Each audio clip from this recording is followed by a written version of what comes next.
আসসালামু আলাইকুম ওয়া রাহমাতুল্লাহি ওয়া বারাকাতুহু। 1 মিনিট মাদ্রাসা ইউটিউব চ্যানেলে সম্মানিত দিনী ভাই বোনেরা, আমি আশা করি আল্লাহ তাআলার অশেষ রহমতে আপনারা ভালো আছেন এবং সুস্থ আছেন। আলহামদুলিল্লাহ। আজ অত্যন্ত গুরুত্বপূর্ণ একটি ভিডিও নিয়ে হাজির হয়েছি। এই ভিডিওটিতে এমন একটি পরীক্ষিত আমলের ছোট্ট একটি দোয়া মাত্র 10 বার পড়তে বলবো। আমার সাথে সাথে আপনারা যারা ভিডিওটি এই মুহূর্তে দেখছেন একটু কষ্ট করে ভিডিওটি জুড়ে থাকবেন। আমি যখন পড়বো আপনারাও এভাবে অন্তত যদি দেখে দেখে হলেও 10 বার পড়তে পারেন, আল্লাহ তাআলা চাহে তো আসরের নামাজ আদায় করার পরে যদি পড়েন মাগরিবের আগে আপনার মনের নেক আশাগুলো ইনশাআল্লাহ পূরণ হওয়ার সুসংবাদ পেতে পারেন।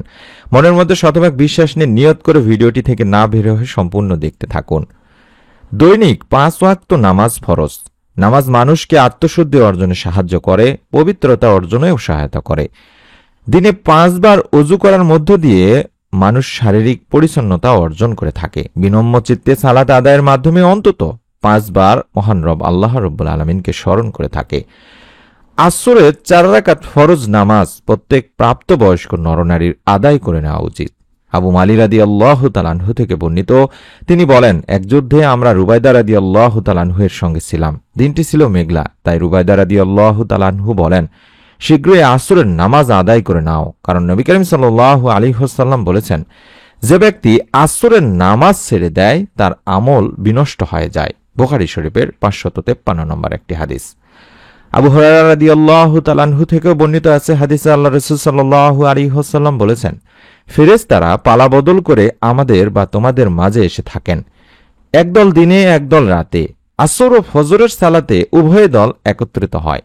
অতঃপর তোমাদের রাত যাপনকারী দলটি উঠে যায়। তখন আল্লাহ তাআলা তাদের জিজ্ঞাসা করেন, আমার বান্দাদের কোন অবস্থায় রেখে এলে বা দেখে এলে? অবশ্য তিনি নিজে এই বিষয়ে সবচাইতে বেশি ভালো জানেন। উত্তরে ফেরেশতারা বলবেন, আমরা আপনার বান্দাদের সালাতে বা নামাজে রেখে এসেছি, আর আমরা যখন গিয়েছিলাম তখনও তারা সালাত আদায়রত অবস্থাতেই ছিল। বুখারী শরীফের একটি সহিহ হাদিস। তাই আসর ও ফজরের নামাজের সময় আমরা অবশ্যই বেশি বেশি করে গুরুত্ব সহকারে চেষ্টা করব, যাতে করে ফেরেশতারা আল্লাহ তাআলার কাছে আমাদেরকে নামাজরত অবস্থাতেই দেখে গেছেন এটি পেশ করেন। এবং আবু হুরায়রা রাদিয়াল্লাহু তাআলা আনহু থেকেও একটা হাদিস পাওয়া যায়, যেখানে আল্লাহ রাসূল সাল্লাল্লাহু আলাইহি ওয়াসাল্লাম আরো বলেন, তোমাদের কেউ যদি সূর্যাস্তের আগে আসরের নামাজের একটা সিজদাও পায় তাহলে সে যেন সালাত বা নামাজ পূর্ণ করে নেয়, আর যদি সূর্যোদয়ের আগে ফজরের সালাতের এক সিজদাও পায় তাহলেও সে যেন সালাত পূর্ণ করে নেয়। এটি বুখারী শরীফের সহিহ হাদিস।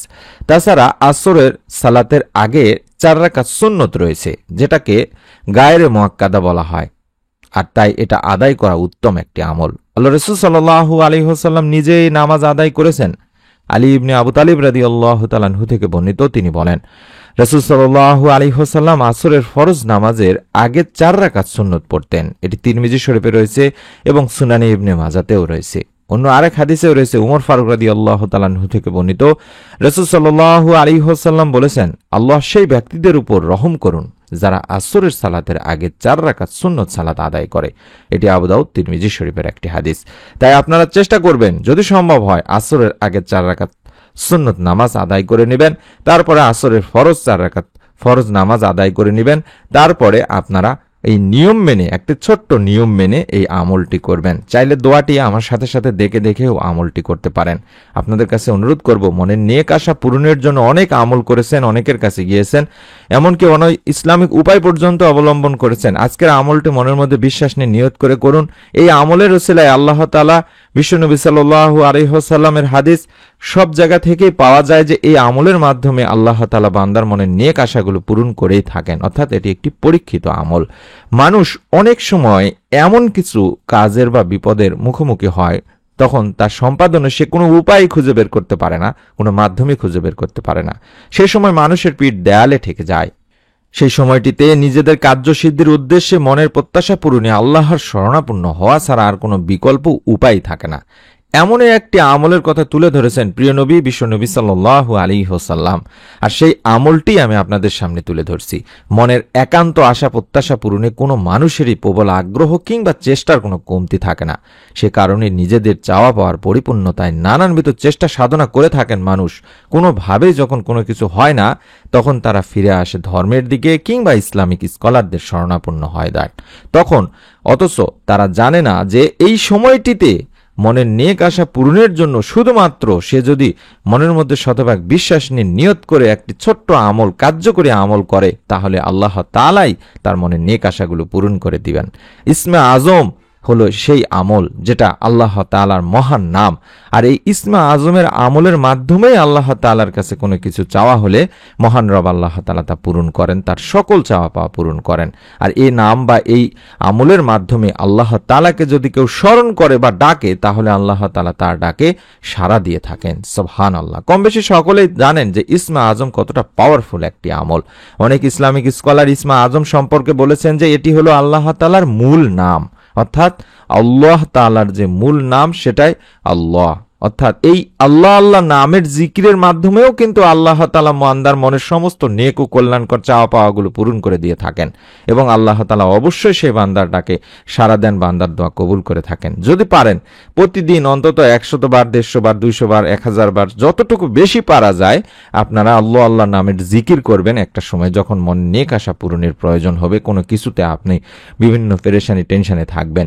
এবং পাশাপাশি একটি দোয়া আছে ইসমে আজমের দোয়া, কার্যকরী দোয়া, এবং এটি হলো পরীক্ষিত দোয়া। সেই দোয়াটিও আমি আপনাদেরকে শিখিয়ে দিচ্ছি কিছুক্ষণের মধ্যে ইনশাআল্লাহ। তবে নিয়ম মেনে আমল না করলে আপনার আমল কখনোই আল্লাহ তাআলা কবুল করবেন না, আপনার দোয়া আল্লাহ তাআলার কাছে পৌঁছবে না। তাই নিয়মটি জানার জন্য হলেও অবশ্যই ভিডিওটি দেখতে থাকুন।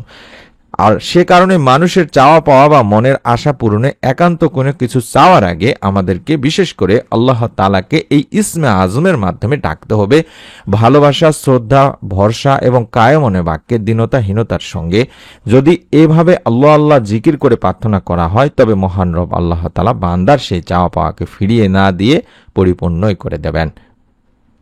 আর ইসমে আজম সম্পর্কে নবী সাল্লাল্লাহু আলাইহি ওয়াসাল্লাম থেকে নির্দিষ্ট করে হাদিসের কিছু বিশেষ বাক্যের দিক নির্দেশনা পাওয়া যায়। অর্থাৎ হযরত আব্দুল্লাহ ইবনে রুবাইত আল আসলামী রাদিয়াল্লাহু তাআলা আনহু তার বাবা থেকে বর্ণনা করেছেন, যেখানে আল্লাহ রাসূল সাল্লাল্লাহু আলাইহি ওয়াসাল্লাম এক ব্যক্তিকে তার দোয়া এভাবে বলতে শুনলেন। অর্থাৎ এক লোক এই দোয়াটি এভাবে করতেছিলেন, যে দোয়াটি দেখাচ্ছি এই দোয়াটি আপনাকে পড়তে হবে। চাইলে দোয়াটি সংগ্রহ করে নিতে পারেন স্ক্রিনশট নিয়ে বা ছবি উঠায় নিয়ে। আল্লাহুম্মা ইন্নী আসআলুকা বিআন্নী আশহাদু আন্নাকা আনতাল্লাহ লা ইলাহা ইল্লা আনতাল আহাদুস সামাদুল্লাযী লাম ইয়ালিদ ওয়া লাম ইউলাদ ওয়া লাম ইয়াকুল লাহু কুফুয়ান আহাদ। এভাবে অন্তত 10 বার পড়ার চেষ্টা করবেন।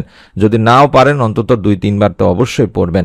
আল্লাহুম্মা ইন্নী আসআলুকা বিআন্নী আশহাদু আন্নাকা আনতাল্লাহ লা ইলাহা ইল্লা আনতাল আহাদুস সামাদুল্লাযী লাম ইয়ালিদ ওয়া লাম ইউলাদ ওয়া লাম ইয়াকুল লাহু কুফুয়ান আহাদ। আমি দোয়াটি আবারও দেখাবো, কোনো সমস্যা নেই ইনশাআল্লাহ।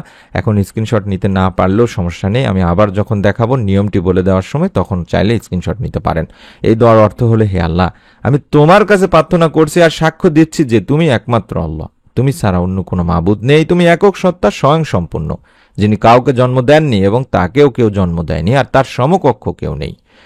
এখানে বর্ণনাকারী বলছেন আল্লাহ রাসূল সাল্লাল্লাহু আলাইহি ওয়াসাল্লাম যখন ওই ব্যক্তির মুখে এই দোয়াটি শুনলেন বা বাক্যগুলো শুনলেন, তখন বললেন, সেই মহান সত্তার শপথ যার হাতে আমার জীবন, নিঃসন্দেহে লোক আল্লাহ তাআলার মহান নাম অর্থাৎ ইসমে আজমের নামের ওসিলায় তার কাছে প্রার্থনা করেছে। আর যে নামের ওসিলায় দোয়া করা হলে তিনি দোয়া কবুল করেন এবং যে নামের ওসিলায় প্রার্থনা করা হলে তিনি তাকে তা দান করেন। তিরমিজি ইবনে মাজার একটি হাদিস। অর্থাৎ এই হাদিসের আলোকে তাবৎ দুনিয়ার অনেক হাদিস বিশারদরা এটি বলেছেন যে এটি হলো সেই দোয়া যেটাকে ইসমে আজম বলা হয়। এবং হাদিসের বিখ্যাত ব্যাখ্যা গ্রন্থ ফতুহুল বারীতেও আল্লামা ইবনে হাজার আসকালানী রাহমাতুল্লাহি আলাইহি এই হাদিসটিকে ইসমে আজমের সবচাইতে নির্ভরযোগ্য ও বিশুদ্ধ হাদিস হিসেবে আখ্যায়িত করেছে। তাই এই ইসমে আজম পড়ে আল্লাহ তাআলার কাছে মনের আশা আকাঙ্ক্ষা পূরণের দোয়া করলে অবশ্যই তিনি বান্দার মনের সব ভালো ও কল্যাণকর আশা আকাঙ্ক্ষাগুলো পূরণ করে দেবেন। তাই একজন মুসলমান, মুমিন মুসলমানের উচিত হবে নিজেদের একান্ত কল্যাণকর চাওয়া পাওয়া আশা আকাঙ্ক্ষাগুলো পূরণের জন্য আল্লাহ তাআলার প্রতি আস্থা ভরসা বিশ্বাস রেখে এই ইসমে আজমের আমলটি অন্তত একবার হলেও করে আল্লাহ তাআলাকে ডেকে ডেকে মনের নেক আশাগুলো তুলে ধরা। কিভাবে আমলটি করবেন, কি নিয়মে করবেন সেটা এখন মনোযোগ দিয়ে শুনুন, আমি বলে দিচ্ছি ইনশাআল্লাহ। আপনারা আসরের নামাজ আদায় করার পরে বিশেষ করে আমলটি করার চেষ্টা করবেন, কিংবা যেই সময়গুলোতে রব্বুল আলামিন আল্লাহ তাআলা দোয়া কবুল করে থাকেন সেই সময়গুলোতে আমলগুলো করার চেষ্টা করবেন। যদি সম্ভব হয় কোনো নামাজের পরে, যেমন নফল নামাজগুলোর পরে কিংবা ফরজ সুন্নত নামাজের পরে আমলটি করার চেষ্টা করবেন, বা অতিরিক্ত যখন সময় পাবেন তখন নফল নামাজ আদায় করে নেবেন অন্তত 2 রাকাত। তারপরে আপনার প্রথম কাজ হবে দরুদ পাঠ করা। কারণ দরুদবিহীন দোয়া আল্লাহ তাআলার কাছে পৌঁছবে না।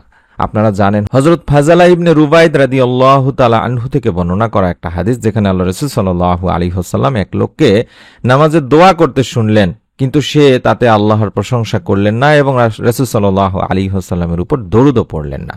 এটা দেখে রাসূল সাল্লাল্লাহু আলাইহি ওয়াসাল্লাম তখন বললেন, লোকটি তাড়াহুড়া করলো। অতঃপর তিনি তাকে বা ওই ব্যক্তিকে ডাকলেন এবং ওখানে উপস্থিত সবাইকে বা অন্য কাউকে সকলকেই বললেন যে যখন তোমাদের কেউ নামাজ পড়বে বা দোয়া করবে, নামাজের দোয়া করবে, তখন সে যেন প্রথমেই তার মহান প্রভুর আল্লাহ তাআলার গুণগান প্রশংসা করে, অতঃপর নবী সাল্লাল্লাহু আলাইহি ওয়াসাল্লামের উপর দরুদ পেশ করে, তারপরে যা ইচ্ছা দোয়া করে। তাহলে আমরা বুঝতে পারলাম, যেটা বললাম, দরুদবিহীন দোয়া আল্লাহ তাআলার কাছে পৌঁছাবে না। দিনী ভাই বোনেরা, আপনার দোয়া আসমান ও জমিনের মাঝখানে ঝোলানো অবস্থায় থাকবে। তাই অবশ্যই আল্লাহর প্রশংসার পাশাপাশি আল্লাহ রাসূল সাল্লাল্লাহু আলাইহি ওয়াসাল্লামের প্রতি দরুদ পাঠপূর্বক দোয়া করতে হবে।